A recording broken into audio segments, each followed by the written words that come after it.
ভাইয়েরা আমার, আলোচনায় যাব ভূমিকায়। একটু কথা রাখি, আল্লাহ রাব্বুল আলামিন বলেন, ও চোখের পড়ার মাহফিল যারা তোমরা শুনে নাও, আমি আল্লাহ রাব্বুল আলামিন এত বড় ক্ষমাশীল তোমরা জানো না। ইবাদিয়াল্লাযীনা আসরাফু আলা আনফুসিহিম লা তাকনাতু মির রাহমাতিল্লাহ ইন্নাল্লাহা ইয়াগফিরুয যুনুবা জামিআ ইন্নাহু হুয়াল গফুরুর রাহিম। জোরে বলেন আল্লাহু আকবার।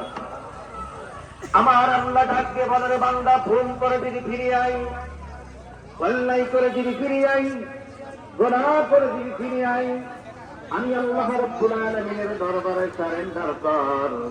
আমি আল্লাহর দরবারে ক্ষমা চা, মান্নাত কমপ্লিট সারেন্ডার কর। আমি রব্বুল আলামিন তোর জিন্দেগির গুনাহ মাফ করে দিয়া আমার রহমতের কোলে বান্দাকে তুলে নেব।